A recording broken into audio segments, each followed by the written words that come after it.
This is Kevin Mayo, and today we are drinking Thimble Island Brewing Ghost Island. So Thimble Island Brewing Ghost Island.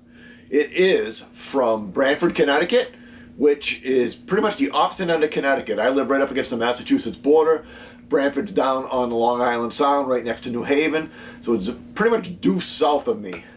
And they got a pretty good reputation, but they don't do a lot of distribution, especially this far north.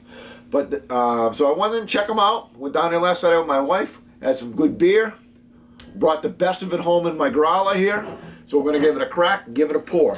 Now they've been around since 2010. They've actually expanded once. They're in a newer facility than what they originally opened with. And they do brew year-round, and this is a year-round beer. It is a double IPA, 7.7% ABV. So I said, we'll go ahead and give it a pour. As always, if you like the reviews, please subscribe. We're always looking for new friends. And go ahead and leave comments. We're always looking to make new friends. And you would think I've been drinking already because I've messed up twice. We're always looking to talk about beer. We love talking about beer. Let's take a look at what we've got for color. It is a darker yellow with about a finger, maybe even a half a finger of bright white head. And we got some bubble streaming up through it, but not a lot of combination. And I would say it's probably unfiltered, but it is reasonably clear. You can see through it pretty well. Let's do the aroma. You got a nice malt background. I'm getting a nice toffee caramel. And you're getting a lot of pine resin.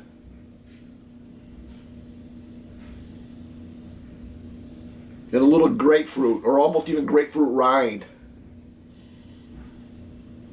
So a pretty classic double IPA, grapefruit pine, two of the predominant aromas that you'll get off of this. Nice aroma, not real, I don't know how much dry hopping they do on this because it doesn't have a ton of aromatics. This is only, I bought this on Saturday, so it's only been in my fridge for 3 days now. And I mean, it was fresh off the tap there, so it's got to be pretty fresh. And let's go ahead and give it a taste. And I really like this beer. When I tried it down there, I knew I liked it. That's why I bought it and brought it home. First off, it's got a really nice balance. So many of the IPAs tend to lean a little too far to the bitter. They don't build enough of the malt backbone. They don't pay attention to the malt bill. It's hop, hop, hop, hop. And it's our own fault because that's all we ever talk about in the reviews.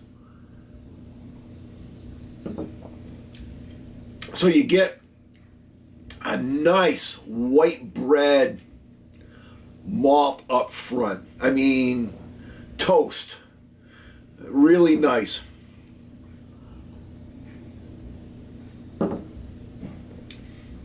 And then you get grapefruit rind. So it's bitter grapefruit. It's not just that grapefruit, sweet, juicy grapefruit, but like grapefruit rind, bitter grapefruit.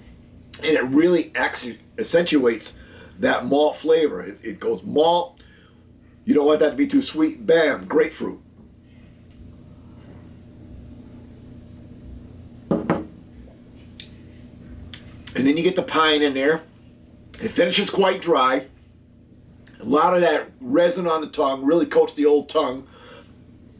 And it finishes bitter. If you just sit there and wait, it's going to build that real bitter finish too. It's supposedly 115 IBUs, and I was always taught anything over 100 IBUs, you can't taste the difference anyway.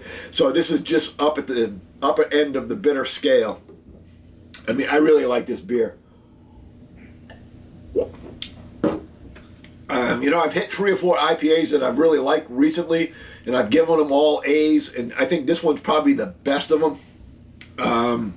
Just really, really good. 7.7% alcohol, 115 IBUs. I had a Lagunitas IPA yesterday, which I like a lot. I know some people aren't thrilled by Lagunitas, but I like Lagunitas a lot. And one of the reasons I like it is because it starts with the malt up front. And that's what this does on the double IPA. And then it goes further. It gives you more flavor and more bitterness than the Lagunitas. But just talking about it because it has that same attention to the malt part of it, which is, you know, that's part of beer, the 4 ingredients. And that's one of the real important parts. So I'm flapping my gums. Homage to you, DJ. Flapping my gums. I got to give this thing a score. Like I said, this is probably the 4th IPA I've done in a week. And all of them I gave A's. So this has got to go right to pretty much A.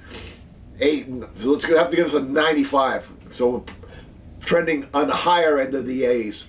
Till next time, keep drinking.